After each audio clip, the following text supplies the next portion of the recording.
আজকের পর্বে আলোচনা করতে চলেছি তোমাদের একাদশ শ্রেণী সেমিস্টার 1-এর বাংলা বিষয়ের ভারতীয় কবিতা অর্থাৎ চারণ কবি। লেখক ভারভারা রাও, অনুবাদ করেছেন শঙ্খ ঘোষ। এখানে কবি ভারভারা রাওয়ের এই চারণ কবি, এটা প্রত্যেকটা লাইন ধরে তার পুঙ্খানুপুঙ্খ আজকের এই পর্বে শব্দার্থ সহ আলোচনা করব। একেবারেই খুবই সহজ ভাষায় তোমরা এটা কিন্তু বুঝে নিতে পারবে যে চারণ কবি অনুবাদ, এই কবিতাটির মূল রচনা হলো 1985 খ্রিস্টাব্দে 23শে অক্টোবর। ঠিক আছে, কবি ইংরেজি অনুবাদ করেন D Venkat Rao The Bird নামে। ওকে, আর মূল গ্রন্থ তো বললাম যে ভবিষ্যৎ চিত্রপট বা বলতে পারো ভবিষ্যৎ চিত্রপটম। ক্লিয়ার? এবং এটা হচ্ছে কি সেতুবন্ধন পত্রিকায় কিন্তু প্রকাশিত হয় 15তম সংখ্যায়। যদি বলে সাল, তখন লিখবে 2019 সালের 13ই জানুয়ারি। শঙ্খ ঘোষ অনুদিত এই চারণ কবি প্রকাশিত হয়। তো এর যে প্রেক্ষাপট রয়েছে এইটা আগে আমরা জানবো। এইটা যদি তোমরা প্রেক্ষাপটটা বুঝতে পারো তাহলে সম্পূর্ণ কবিতাটা কিন্তু তোমাদের কাছে বুঝতে একেবারে জলের মতো সহজ হয়ে যাবে। তো প্রেক্ষাপটটা আগে ভালো করে মন দিয়ে শোনো, কারণ প্রেক্ষাপট যদি তোমরা না বোঝো তাহলে কিন্তু কবিতার যে মানে বা অর্থ রয়েছে সেটা কিন্তু বুঝতে তোমাদের খুবই কঠিন বলে মনে হবে। তো যাই হোক, প্রেক্ষাপট শোনো আগে। দেখো, প্রেক্ষাপটটা বলছে এই চারণ কবির যে ভারভারা রাও এর যে অন্যান্য কবিতার মতো এই যে চারণ কবি, এটা একটা প্রতিবাদী কবিতা। ঠিক আছে, তো 1985 যে 23শে অক্টোবর এই কবিতাটা লেখা হয় এক কবির মৃত্যুর প্রতিবাদে। নেক্সট, এই যে কবিতাটা, এই কবিতাটি দক্ষিণ আফ্রিকার কবি ও রাজনৈতিক কর্মী বেঞ্জামিন মোলায়েজের স্মরণে কিন্তু উৎসর্গ করা হয়। আচ্ছা, তোমাদের এখানে আমি একটু থামিয়ে বলে দিই, যদি বুঝতে না পারো তোমরা কমেন্টে অবশ্যই লিখবে। তোমাদেরকে দরকার হয় প্রয়োজনে আমি আবারও কিন্তু বুঝিয়ে দেবো, অবশ্যই এটা ভালো করে বুঝে নেবে। ঠিক আছে, তাহলে এই যে বেঞ্জামিন মোলায়েজ, ইনি 1955 খ্রিস্টাব্দে দক্ষিণ আফ্রিকার আলেকজান্দ্রায় জন্মগ্রহণ করেন। আর নিরাপত্তা পুলিশকে হত্যার অভিযোগে তাকে কিন্তু গ্রেপ্তার করা হয়। 18ই অক্টোবর 1985 খ্রিস্টাব্দে মাত্র 30 বছর বয়সে তাকে প্রিটোরিয়া কেন্দ্রীয় কারাগারে কিন্তু ফাঁসি দেওয়া হয়। ক্লিয়ার? এইগুলো মনে রাখবে, কারণ এইগুলোই কিন্তু এই কবিতাটার বিষয়বস্তুতে আমি যখন আলোচনা করব ডিটেলসে তখন বুঝতে পারবে। তো মুক্তিযোদ্ধা বেঞ্জামিন দীর্ঘদিন ধরে কিন্তু বর্ণবিদ্বেষী বোথা সরকারের বিরুদ্ধে সরব ছিলেন। সেই কণ্ঠকে স্তব্ধ করতেই তাকে মৃত্যুদণ্ড দেওয়া হয়। আর সারা পৃথিবী এর প্রতিবাদে কিন্তু উত্তাল হয়। কিন্তু দেখো, উত্তাল হওয়া সত্ত্বেও এই মৃত্যুদণ্ড কিন্তু রোধ করে না সরকার। ঠিক আছে, আর তখন বর্ণবিদ্বেষী সরকারের বিরুদ্ধে লড়াইকে দৃঢ় ও উত্তাল করে তোলে এই কবির মৃত্যু, অর্থাৎ বেঞ্জামিন মোলায়েজ এনার যে মৃত্যু হয়েছে। তো এই বেঞ্জামিন ফ্রাঙ্কলিন মোলায়েজকে যখন ফাঁসি দেওয়া হয় বোথা সরকার, তখন ভারভারা রাও কিন্তু জেলবন্দি ছিলেন। আর বন্দিশালা থেকে লেখা 6 সংখ্যক যে চিঠি, সেখানে তিনি অর্থাৎ এই ভারভারা রাও মানে কবি তিনি জানান যে নিয়মকানুন যখন সব লোপাট, মানে দেখবে তোমাদের কবিতার প্রথমেই রয়েছে, হ্যাঁ, আর সময়ের ঢেউ তোলা কালো মেঘের দল ফাঁস লাগাচ্ছে গলায়। ঠিক আছে, এই যে দেখবে কোটেশনটা রয়েছে প্রথম তোমাদের 2-3টে লাইনে। তো মৃত্যুদণ্ড পাওয়ার আগের দিন বেঞ্জামিন দেখা করেছিলেন তার মায়ের সঙ্গে।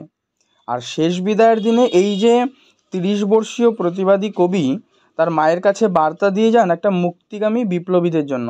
এবং তিনি বলে যান, কি বলে যান জানো? তিনি বলে যান যে আমি যা আছি তার জন্য আমি গর্বিত। ঠিক আছে, মানে নিপীড়নের ঝড় আমার রক্তের বৃষ্টি দ্বারা অনুসরণ করা হবে, আমি আমার জীবন দিতে পেরে গর্বিত, এই জন্য হচ্ছে আমার একক জীবন আর কি। তাই বলছি, এই যে মর্মান্তিক ঘটনা উদ্বুদ্ধ করেছিল কবি কিন্তু কি করতে, রচনা করতে, লিখতে আর কি। আর এক প্রতিবাদী কবি, সে হচ্ছে ভারভারা রাওকে, এনাকে আর কি বলতে চেয়েছে। তো এটা তো প্রেক্ষাপট আমি আলোচনা করলাম, তোমরা বুঝলে যে আসলে এই কবিতাটা কি নিয়ে লেখা হতে পারে, এটা তোমাদের ধারণা হলো।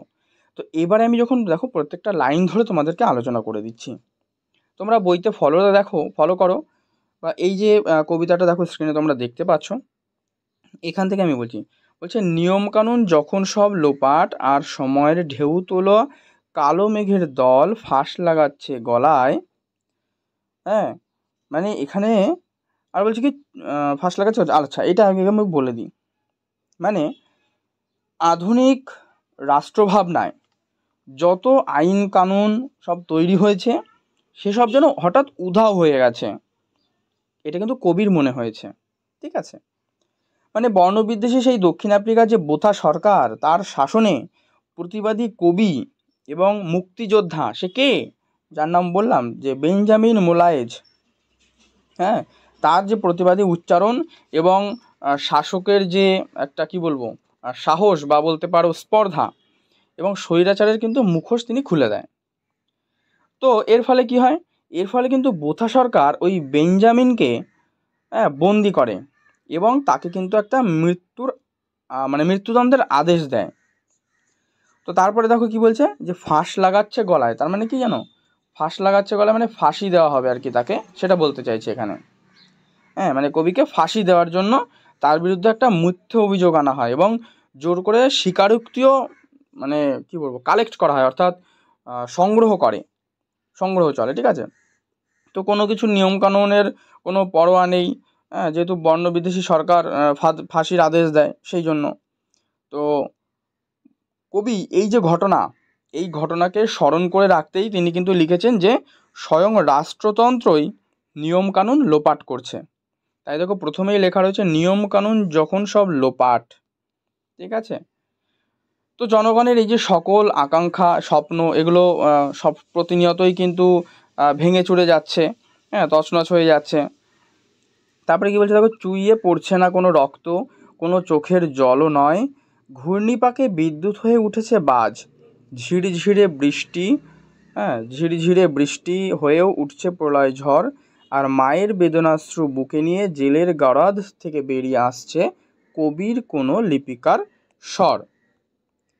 এইটা কি বলছে এখান থেকে দেখো, এখানে বলছে যে কবি, আচ্ছা যেটা বললাম যে কবি এই যে ঘটনা এগুলোকে সব স্মরণ করে রাখতে চাইছেন, লিখে রেখেছেন যে স্বয়ং রাষ্ট্রতন্ত্র আর কি নিয়মকানুন এই লোপাট করছে।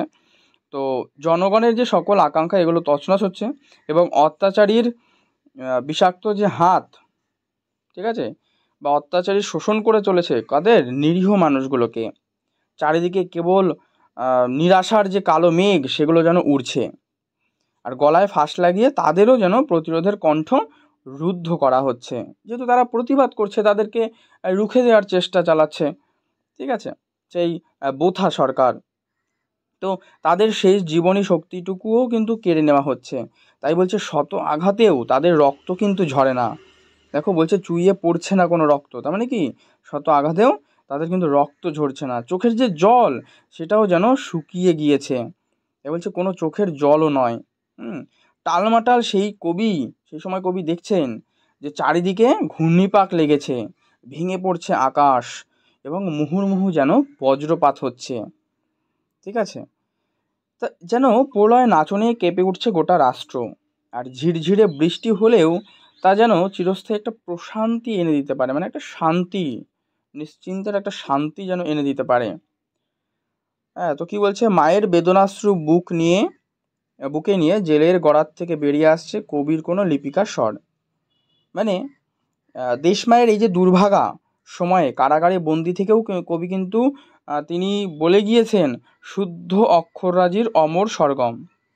ঠিক যেভাবে তার অর্থাৎ সেই 18 অক্টোবর মৃত্যুদণ্ডের আগের দিন বেঞ্জামিনের সঙ্গে তার মা কি জেলের ভেতরে দেখা করতে যায়, কিন্তু শেষ বিদায়ের দিনে এই যে মানে তার যে সন্তান অর্থাৎ পুত্রের কাছ থেকে সেই মুক্তিকামী বিপ্লবীদের জন্য কিন্তু বার্তা নিয়ে ফেরেন। হ্যাঁ, তাই বলছে যে লাস্ট লাইনে কবির কোনো লিপিকার স্বর, অর্থাৎ অমর হয়ে থাকে তার লিপিকার স্বর। এটা প্রথম এখানে এইটুকুর মধ্যে কিন্তু বোঝাতে চেয়েছেন তিনি।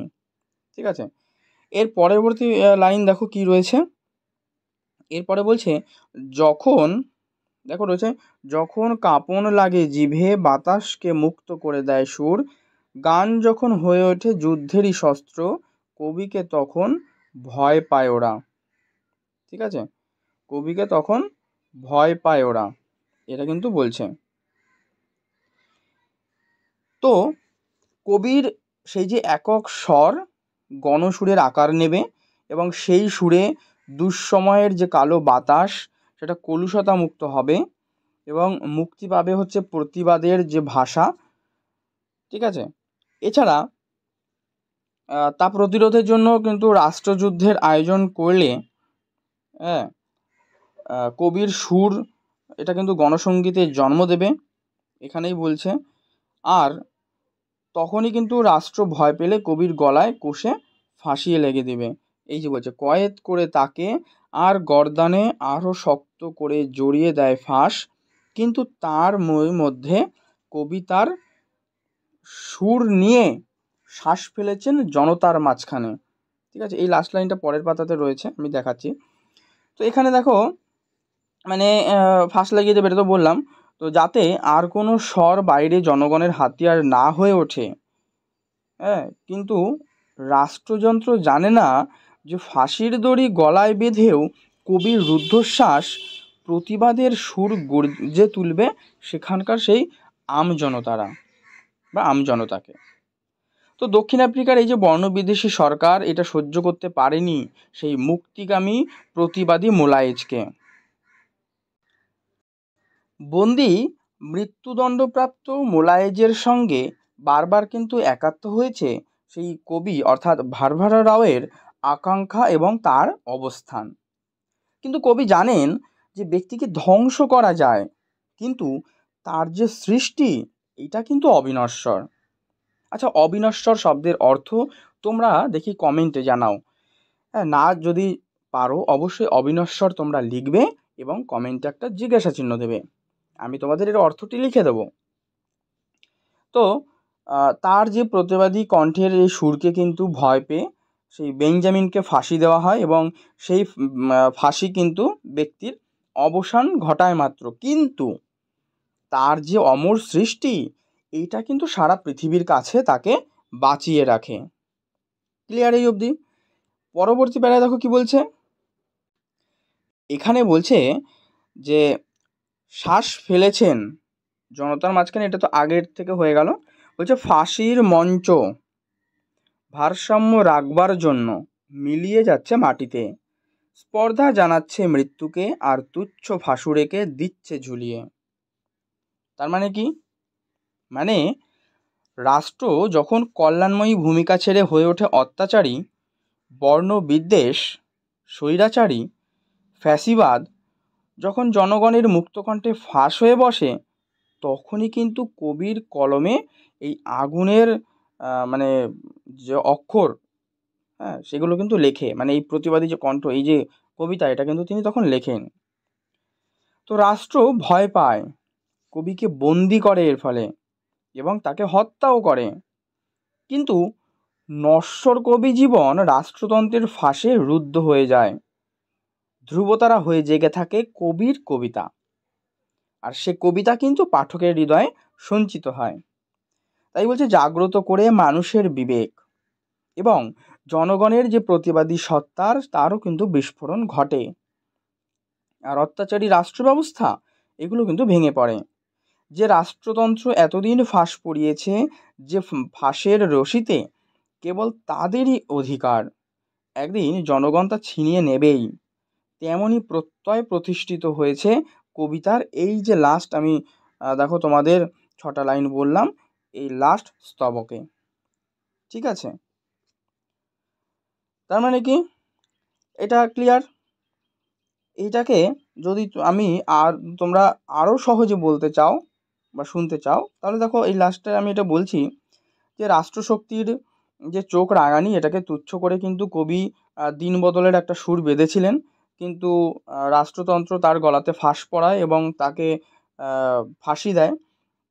তো কবির রুদ্রসঙ্গীত হয়ে ওঠে সাধারণের অধিকার অর্জনের একটা হাতিয়ার, যেখানে জনতার প্রতিরোধের সামনে ফাঁসির মঞ্চ নেমে আসে মাটির কাছাকাছি, আর ফাঁসুড়ে সেই রাষ্ট্রতন্ত্রের গলাতেই কিন্তু আটকে যায় বহু প্রতীক্ষিত সেই ফাঁস, ঠিক আছে।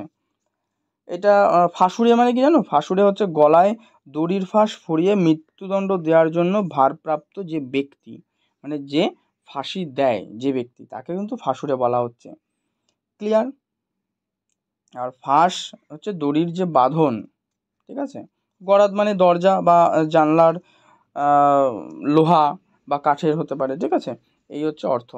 তো দেখো, এটা আমি তোমাদের সম্পূর্ণ বিষয়বস্তুটি আলোচনা করলাম।